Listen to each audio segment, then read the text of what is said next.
Саламатсыздар ма оқушылар? Шыныбеков оқулығындағы 4-143 есептің біріншісін және төртіншісін талдап көрсеткім келіп тұр. Бірінші есепте тепе-теңдік берілген. Тепе-теңдіктің сол жағында синус 5 фи минус 2 синус 3 фи косинус 3 фи алымында, бөлімінде 1 минус косинус 5 фи минус 2 синус квадрат 3 фи берілген екен. Оң жағында котангенс 5,5 фи. Яғни осы котангенс 5,5 фиге тең екенін дәлелдеп көрейік. Біз теңдікті жазып алдым. Жерде қарасаңыздар, 2 синус 3 фи косинус 3 фи деп берілген екен. Бұл 2 синус альфа косинус альфаның формуласына келетінін көріп тұрмыз. Яғни 2 синус альфа косинус альфа ол тең синус 2 альфаға. Демек 2 альфаға тең болса, 2-ні көбейтеміз 3 фиге, бізде 6 фи шығады. Сонда алымында бізде синус 5 фи минус синус 6 фи болады. Бөлшектің бөлімінде 2 синус квадрат 3 фи тұр. Жерде осы екі коэффициентті бөлек-бөлек жазып алатын болсақ, бізде минус синус квадрат 3 фи минус синус квадрат 3 фи деп бөлек жазып алсақ. Бұл не үшін керек? Себебі бізде 1 минус синус квадрат 3 фиді біз жаза аламыз косинус квадрат 3 фи деп. Сонда бізде косинус квадрат 3 фи мен екінші синус квадрат 3 фиіміз бар. Екеуін азайтқан кезде косинус 2 альфаның формуласына келеді екен. Сонда бізде косинус 6 фи береді екен осы екі қосылғышымыз. Қалғанын сол бойынша жазып отырмыз. Сонда бізде синустардың айырмасы алымында, бөлімінде косинустардың айырмасы.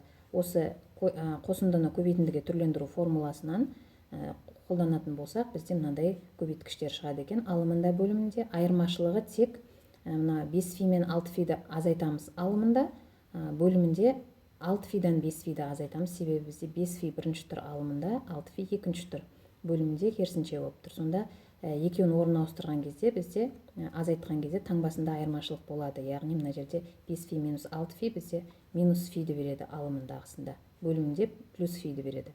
Енді мына синустың алдындағы минус таңбасы функцияның алдына шығады, себебі бұл тақ функция синусымыз. Демек минус синус фи бөлінген 2-ні береді екен.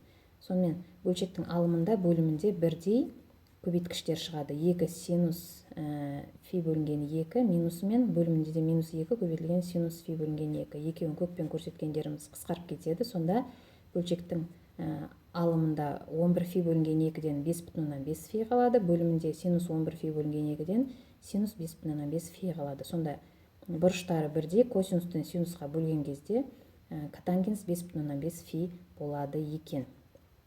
Енді төртінші есепке келейік. Төртінші есепте сол жағында мына жерде кси деген бұрыш берілген екен. Менің клавиатурамда ол бұрыш табылмады, сондықтан мен x пен жазып отырмын. 2 косинус x қосылған косинус 3x қосылған косинус 5x. Алымында, бөлімінде косинус 3x плюс синус x синус 2x-тің көбейтіндісі. Енді біз бұл жерде тұрған 2 косинус x-ті бөлек-бөлек жазып аламыз жаңағы есептегідей. Сонда косинус x қосылған косинус x болмай ма мынау? Соны біз мына екеуімен, қалған екі қосылғыштармен бөлек-бөлек қосып формулаға саламыз. Қосындыны көбейтіндіге түрлендіру формуласына. Ал бөліміндегіні косинус 3x-тің орнына косинус 2x қосылған x деп түрлендіріп жазып алатын болсақ, біз косинус альфа плюс бетаның формуласына саламыз. Яғни косинус альфа косинус бета минус синус альфа синус бета деген формулаға саламыз мына өрнек. Одан кейін бізде шығады. Мына екі қосылғышымыз косинус 3x косинус x-тің қосындысы мына бірінші формула арқылы түрлендіреміз. Екіншісінде дәл сол формула арқылы түрлендіреміз. Екінші қосылғыштарды да. Сонда бізде 2 көбейтілген косинус 2x косинус x болады. Мына 3x пен x-тің қосындысы 4x, бөлеміз 2-ге x-ті береді. Және айырмасы 2x бөлінген 2 x-ті береді. Дәл сол сияқты мына жерде 2 косинус 3x косинус 2x болады. Енді қарап отырсаңыздар, алымында бізде 2 косинус 2x деген екі қосылғышта да бар. Демек, ол көбейткішті жақшаның сыртына шығарып жіберсек, бірінші қосылғыштың орнында косинус x, екінші қосылғыштың орнында косинус 3x қалады. Енді бөліміне келейік. Бөліміндегі жаңағы біз мына формуламен ашқан кезде косинус 2x косинус x минус синус 2x синус x қой. Соның екінші қосылғышы мына біздегі бөлшектің бөліміндегі тұрған қосылғышпен ұқсас. Сондықтан таңбаларында айырмашылық болғандықтан екеуі жойылып кетеді. Мына көппен көрсетілгендерім. Сонда болады косинус 2x көбейтілген косинус x. Енді мына шетте бізде косинус 2x пен косинус 2x екеуі қысқарып кетеді, иә, мына екеуі. Сонда бізде қалады 2 көбейтілген, мына жердегі мынау қосылғыш қалады жақшаның ішінде. Осы қосылғышты қайтадан мына формуламен қолданып көбейткішке түрлендіретін болсақ, сонда 2 косинус, яғни мына x пен 3x-тің қосындысының жартысы 2x және айырмасы минус x болады. Мына жерде косинус жұп функция болғандықтан минус пен бірден плюспен жазып алдым.